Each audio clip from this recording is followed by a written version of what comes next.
اگر میری موت بیت المقدس کی آزادی سے پہلے آ گئی تو مجھے میری قبر میں عذاب دے۔ یہ دعا نہیں تھی، یہ عہد تھا، یہ جنون نہیں تھا، یہ ایمان تھا۔ یہی درد، یہی تڑپ، یہی آگ وہ طاقت تھی جس نے ناممکن کو ممکن بنایا۔ اور تاریخ نے دیکھا کہ جس انسان کے دل میں بیت المقدس کی اتنی آگ جلتی ہو اسے کوئی طاقت روک نہیں سکتی۔ صلاح الدین ایوبی صرف میدان جنگ کے سالار نہیں تھے، وہ جنگ کو جنگ سے جیتنے والے قائد تھے۔ وہ بخوبی جانتے تھے کہ بیت المقدس کی بلند و مضبوط دیواریں براہ راست حملے سے نہیں ٹوٹیں گی۔ اصل مسئلہ دیواریں نہیں تھی، اصل مسئلہ صلیبی فوج کی طاقت تھی۔ اور اسی حقیقت سے ایک غیر عام منصوبہ وجود میں آیا۔ صلاح الدین نے جان بوجھ کر ٹائبیریس پر حملہ کیا۔ یہ ایک دانستہ قدم تھا، ایک ایسا جال جس میں دشمن کو خود چل کر آنا تھا۔ وہ جانتے تھے کہ اگر تبریا خطرے میں پڑا تو صلیبی اپنی پوری فوج کے ساتھ نکلیں گے، اور بالکل ایسا ہی ہوا۔ صلیبی قیادت نے اپنی سب سے بڑی فوج جمع کی اور گرم سوکھے میدانوں کی طرف بڑھ گئی۔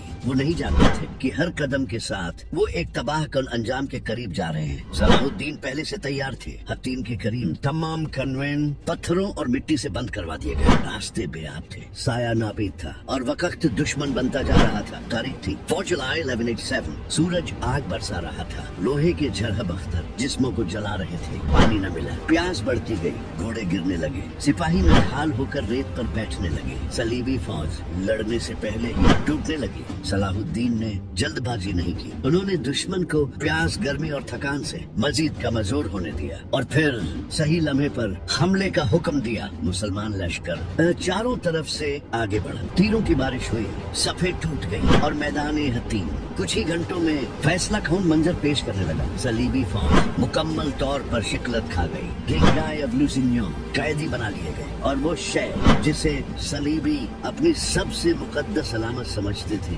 ٹرکراس، مسلمانوں کے ہاتھ آ گئی۔ یہ صرف ایک جنگ نہیں تھی، یہ وہ لمحہ تھا جس نے تاریخ کا دھارا موڑ دیا۔ ایک ہی دن میں صلیبی طاقت کی ریڑھ کی ہڈی ٹوٹ گئی۔ حطین کے بعد صلاح الدین رکے نہیں، فتح ایک طوفان کی طرح پھیل گئی۔ شہر ایک کے بعد ایک کھلتے چلے گئے، اکا، تبریہ، اسکلان، نابلس، غزہ، بیروت۔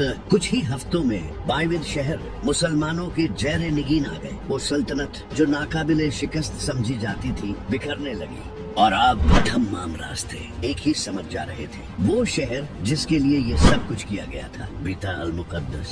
محاصرہ قریب تھا اور تاریخ سانس روکے منتظر تھی۔ 20 ستمبر 1187 بیت المقدس کے گرد محاصرہ قائم ہوا۔ مسلمان لشکر خاموشی سے اپنی پوزیشنیں مضبوط کر رہا تھا۔ کیٹاپلٹس نصب کیے گئے، پتھر آسمان چیرتے ہوئے فصیلوں سے ٹکرانے لگے، شہر کی مضبوط دیواریں لرزنے لگیں۔ صلیبیوں نے کئی بار باہر نکل کر حملہ کرنے کی کوشش کی، لیکن ہر بار پسپا ہونا پڑا۔ دن گزرتے گئے، خوراک کم ہوتی گئی، حوصلہ ٹوٹنے لگا۔ آخر کار وہ لمحہ آیا جب صلیبیوں نے سمجھ لیا کہ اب مزید مقابلہ ممکن نہیں۔ انہوں نے ہتھیار ڈالنے کا فیصلہ کیا، کچھ نے جان کے بدلے رقم پیش کی، کچھ نے رحم کی درخواست کی۔ صلاح الدین ایوبی نے شرط قبول کی، مگر ایک اصول کے ساتھ، مسلمان قیدی آزاد کیے جائیں گے۔ یہ فیصلہ طاقت کا نہیں، عدل کا اعلان تھا۔ پھر وہ دن آیا، 27 رجب 587 ہجری، 2 اکتوبر 1187 جمعہ کا دن، شب معراج کی یادوں سے روشن دن۔ وہ شہر جو 88 برس سے قید تھا آزاد ہوا۔ صلاح الدین ایوبی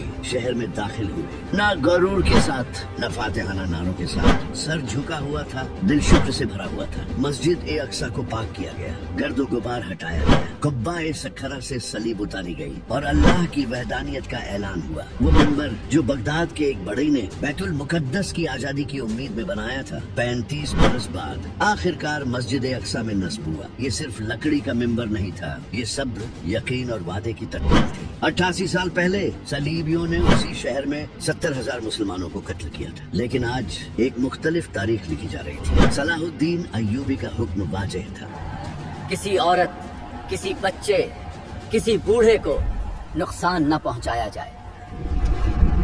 یہ فتح تلوار کی نہیں تھی، یہ فتح اخلاقوں کی تھی۔ یہ اسلام کا وہ چہرہ تھا جو تاریخ ہمیشہ یاد رکھے گی۔ فتح کے بعد صلاح الدین ایوبی رک نہیں گئے. انہوں نے تلوار کو نیام میں رکھا اور علم کو بلند کیا. مدارس قائم کیے گئے جہاں قرآن، حدیث اور فقہ پڑھائی گئی. شفا خانے بنائے گئے جہاں امیر و غریب ایک ہی قطار میں علاج پاتے. مساجد آباد کی گئیں جہاں اذان خوف نہیں اطمینان کے ساتھ گونجتی تھی. یہ صرف ایک سلطنت نہیں تھی، یہ ایک تہذیب کی تعمیر تھی. حتیٰ کہ مغرب کے مورخ بھی لکھنے پر مجبور ہو گئے. Salahuddin was the most chivalrous knight of his age. یعنی وہ دشمنوں میں بھی عزت کی علامت بن گئے. پھر وہ دن آیا 3 مارچ 1193.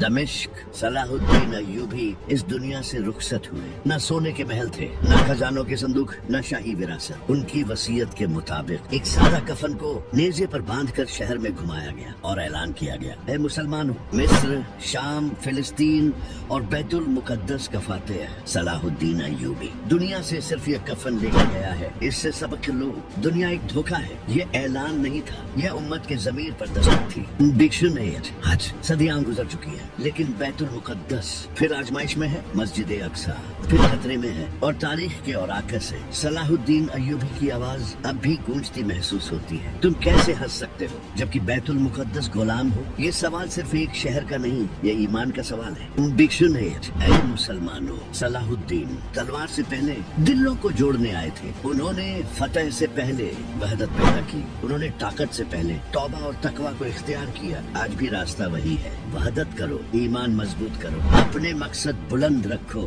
دنیا کے فریب سے نکل آؤ، اللہ کی طرف لوٹ آؤ. یاد رکھو ایک دن ہمارا بھی کفن ہوگا اور اس کفن میں کوئی جیب نہیں ہوگی. اے اللہ، ہمیں صلاح الدین ایوبی جیسا ایمان، اخلاص اور درد عطا فرما، اور ہمیں بیت المقدس کی آزادی کا ذریعہ بنا دے.